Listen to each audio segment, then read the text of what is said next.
ਦਰਸ਼ਕੋ ਜਿਵੇਂ ਹੀ ਇੱਕ ਪਾਸਿਓਂ ਅਸੀਂ ਬਾਰਾਦਰੀ ਦੇ ਅੰਦਰ ਦਾਖਲ ਹੁੰਨੇ ਆ, ਜੇਕਰ ਅਸੀਂ ਬਾਹਰੋਂ ਦੇਖਦੇ ਹਾਂ ਤਾਂ ਸਾਨੂੰ ਬਾਰਾਦਰੀ ਦੇ 12 ਦਰਵਾਜ਼ੇ ਨਜ਼ਰ ਆਉਂਦੇ ਹਨ। ਪਰ ਜੇਕਰ ਅਸੀਂ ਅੰਦਰਲੇ ਪਾਸੇ ਆਈਏ ਤਾਂ ਉਹ ਟੋਟਲ 24 ਮਿਹਰਾਬਾਂ ਬਣਦੀਆਂ ਹਨ, ਜਿਹੜੇ ਕਿ ਦਰਵਾਜ਼ੇ ਅਸੀਂ ਅੰਦਰਲੇ ਪਾਸੇ ਹਾਲ ਦੇ ਵਿੱਚ ਖੜੇ ਹੋ ਕੇ ਦੇਖ ਸਕਦੇ ਹਾਂ।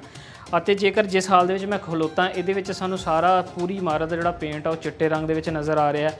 ਬਾਹਰਲੋਂ ਦੇ ਪਾਸਿਓਂ ਦੇਖਿਆ ਸੀ ਇਮਾਰਤ ਸਾਰੀ ਸਾਨੂੰ ਲਾਲ ਰੰਗ ਦੇ ਵਿੱਚ ਨਜ਼ਰ ਆ ਰਹੀ ਸੀ। ਅਸੀਂ ਐਕਸਪੈਕਟ ਨਹੀਂ ਸੀ ਕਰ ਰਹੇ ਕਿ ਜਿਵੇਂ ਹੀ ਅਸੀਂ ਇਮਾਰਤ ਦੇ ਅੰਦਰ ਜਾਵਾਂਗੇ ਤੇ ਉਹ ਲਾਲ ਰੰਗ ਦੀ ਨਜ਼ਰ ਆਉਣ ਵਾਲੀ ਇਮਾਰਤ ਸਾਰੀ ਚਿੱਟੇ ਰੰਗ ਦੇ ਵਿੱਚ ਨਜ਼ਰ ਆਉਣਾ ਸ਼ੁਰੂ ਹੋ ਜਾਏਗੀ।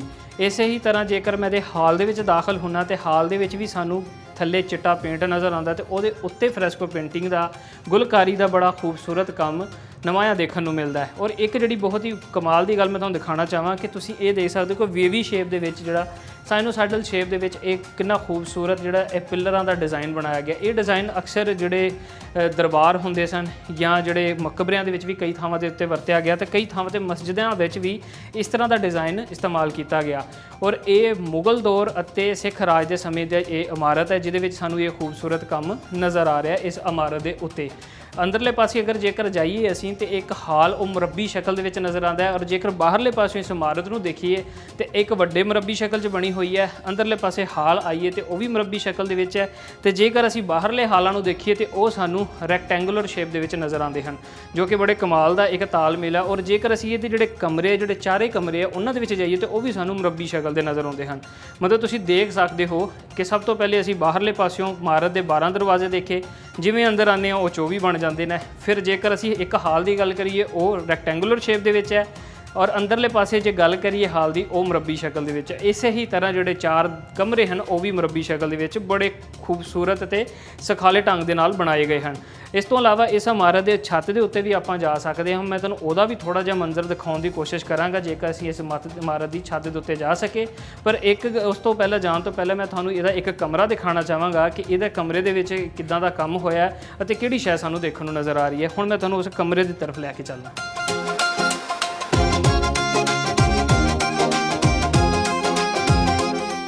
ਦਰਸ਼ਕੋ ਜਿਵੇਂ ਕਿ ਮੈਂ ਆਪ ਜੀ ਨਾਲ ਜ਼ਿਕਰ ਕੀਤਾ ਕਿ ਇਸ ਬਾਰਾਦਰੀ ਦੇ 4 ਨੁੱਕਰਾਂ ਦੇ ਉੱਤੇ 4 ਖੂਬਸੂਰਤ ਕਮਰੇ ਮੌਜੂਦ ਹਨ। ਇਸ ਸਮੇਂ ਮੈਂ ਇੱਕ ਕਮਰੇ ਦੇ ਅੰਦਰ ਹਾਂ। ਤੁਸੀਂ ਦੇਖ ਸਕਦੇ ਹੋ ਕਿ ਕਿੰਨੇ ਖੂਬਸੂਰਤ ਦੀਵਾਰਾਂ ਦੇ ਉੱਤੇ ਮਿਹਰਾਬੀ ਦਰਵਾਜ਼ਿਆਂ ਦੇ, ਮਿਹਰਾਬੀ ਖਿੜਕੀਆਂ ਦੇ ਨਕਸ਼ ਸਾਨੂੰ ਨਜ਼ਰ ਆ ਰਹੇ ਹਨ।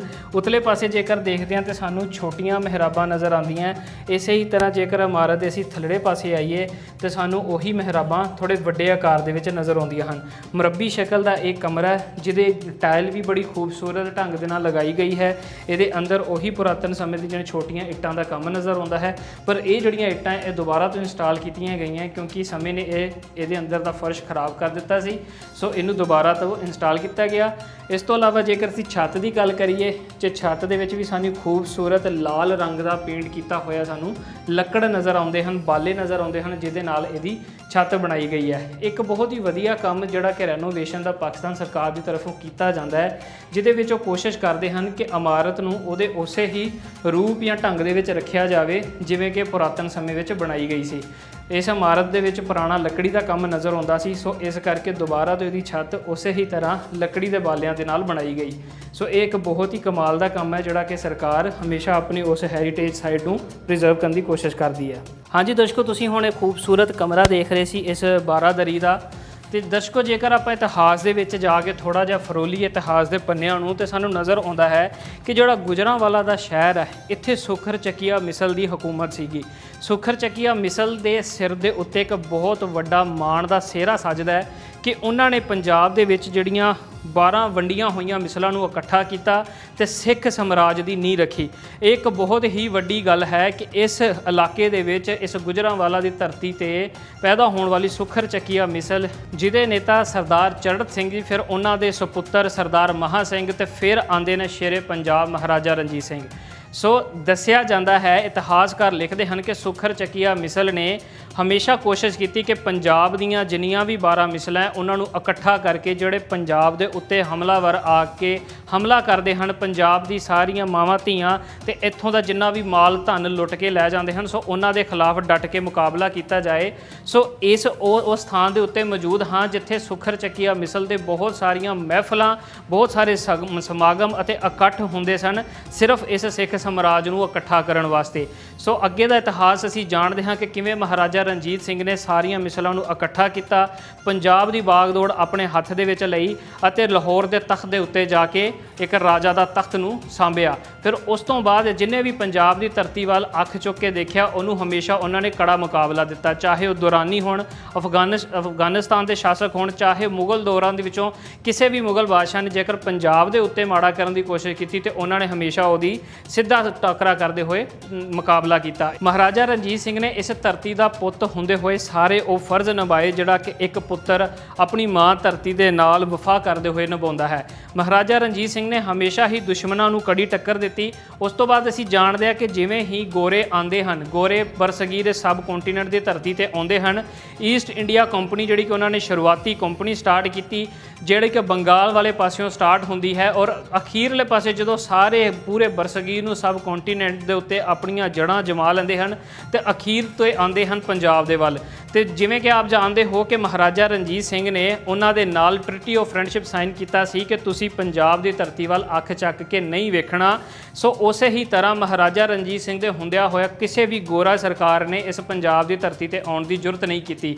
ਔਰ ਅਸੀਂ ਜਾਣਦੇ ਹਾਂ ਕਿ ਜਿਵੇਂ ਹੀ ਮਹਾਰਾਜਾ ਰਣਜੀਤ ਸਿੰਘ ਦੀ ਡੈਥ ਹੁੰਦੀ ਹੈ ਉਹਨਾਂ ਦਾ ਸਾਮਰਾਜ ਬਿਖਰਨਾ ਸ਼ੁਰੂ ਹੁੰਦਾ ਹੈ ਤੇ ਇਸੇ ਹੀ ਸਮੇਂ ਦਾ ਫਾਇਦਾ ਚੁੱਕਦੇ ਹੋਏ ਈਸਟ ਇੰਡੀਆ ਕੰਪਨੀ ਉਹ ਗੋਰੇ ਇਸ ਧਰਤੀ ਦੇ ਉੱਤੇ ਆਉਂਦੇ ਹਨ। ਸੋ ਪੂਰੇ ਬਰਸਗੀਰ ਨੂੰ ਆਪਣੇ ਹਿੱਸੇ ਆਪਣੇ ਸ਼ਿਕੰਜੇ ਦੇ ਵਿੱਚ ਲੈ ਕੇ ਇੱਥੇ ਹਕੂਮਤ ਕਰਨਾ ਸ਼ੁਰੂ ਕਰਦੇ ਹਨ। ਤੇ ਜਿਸ ਇਮਾਰਤ ਦੇ ਵਿੱਚ ਮੈਂ ਖਲੋਤਾ ਹਾਂ ਇਸ ਇਮਾਰਤ ਦਾ ਇਤਿਹਾਸ ਇਹ ਹੈ ਕਿ ਇਸ ਇਮਾਰਤ ਨੇ ਉਸ ਸਿੱਖ ਰਾਜਾ ਦੇ ਜਿਹੜੇ ਪਰਿਵਾਰ ਨੇ ਪੂਰੀਆਂ ਮਿਸਲਾਂ ਨੂੰ ਇਕੱਠਾ ਕੀਤਾ, ਪੂਰੇ ਪੰਜਾਬ ਦੇ ਉੱਤੇ ਆਪਣੀ ਹਕੂਮਤ ਦਾ ਜਿਹੜਾ ਕਿ ਝੰਡਾ ਗੱਡਿਆ। ਉਸ ਤੋਂ ਬਾਅਦ ਜਿੰਨੀਆਂ ਵੀ ਸਰਕਾਰਾਂ ਨੇ ਇਹਦੇ ਵੱਲ ਅੱਖ ਚੱਕਣ ਦੀ ਕੋਸ਼ਿਸ਼ ਕੀਤੀ ਉਹਨੂੰ ਕੜੀ ਟੱਕਰ ਦਿੰਦੇ ਰਹੇ। ਸੋ ਅੱਜ ਮੈਂ ਉਸ ਸਥਾਨ ਤੇ ਖਲੋਤਾ ਹਾਂ ਜਿੱਥੇ ਸ਼ੁਕਰ ਚੱਕੀਆ ਮਿਸਲ ਅਕਸਰ ਹੀ ਉਹ ਮਹਿਫਲਾਂ ਅਦਬੀ ਬੈਠਕਾਂ ਕਰਦੀ ਸੀ, ਉਹ ਆਪਣੇ ਸਮਾਗਮ ਕਰਦੀ ਸੀ ਜਿਹਦੇ ਵਿੱਚ ਉਹ ਆਪਸ ਦੇ ਵਿੱਚ ਇਕੱਠੇ ਹੋਣ ਦੀਆਂ ਗੱਲਾਂ ਕਰਦੇ ਸਨ ਤੇ ਪੰਜਾਬ ਨੂੰ ਇਕਜੁੱਟ ਕਰਨ ਦੀਆਂ ਗੱਲਾਂ ਕਰਦੇ ਸਨ। ਇੱਕ ਬਹੁਤ ਵੱਡੀ ਗੱਲ ਹੈ, ਸ਼ੇਰਾਂ ਵਾਲੇ ਬਾਗ ਦੇ ਹਿੱਸੇ ਇਹ ਇੱਕ ਮਾਣ ਪ੍ਰਾਪਤ ਹੁੰਦਾ ਹੈ। ਇੱਕ ਵੱਡੀ ਗੱਲ ਹੈ ਕਿ ਉਹਦੇ ਹਿੱਸੇ ਇਹ ਸਾਰੀਆਂ ਚੀਜ਼ਾਂ ਆਉਂਦੀਆਂ ਹਨ। ਸੋ ਇਹ ਇੱਕ ਛੋਟੀ ਜਗ੍ਹਾ ਨਹੀਂ ਦਰਸ਼ਕੋ ਜਿੱਥੇ ਇਸ ਸਮੇਂ ਅਸੀਂ ਸੈਰ ਕਰ ਰਹੇ ਹਾਂ। ਇਸ ਤੋਂ ਬਾਅਦ ਮੈਂ ਦਿਖਾਈ ਤੁਹਾਨੂੰ ਇਮਾਰਤ ਦੇ ਅੰਦਰਲੇ ਪਾਸਿਓਂ। ਹੁਣ ਅਸੀਂ ਬਾਹਰਲੇ ਪਾਸੇ ਜਾਵਾਂਗੇ ਤੇ ਇਮਾਰਤ ਦੀਆਂ ਦੂਸਰੀਆਂ ਹਿੱਸਿਆਂ ਨੂੰ ਵੀ ਦੇਖਾਂਗੇ। ਇਸ ਤੋਂ ਇਲਾਵਾ ਇਸ ਬਾਗ ਦੇ ਹਿੱਸਿਆਂ ਨੂੰ ਦੇਖਾਂਗੇ, ਇਸ ਬਾਗ ਦੇ ਹਿੱਸਿਆਂ ਦੇ ਵਿੱਚ ਹੋਰ ਕਿਹੜੀਆਂ ਸ਼ੈਵਾਂ ਮੌਜੂਦ ਹਨ।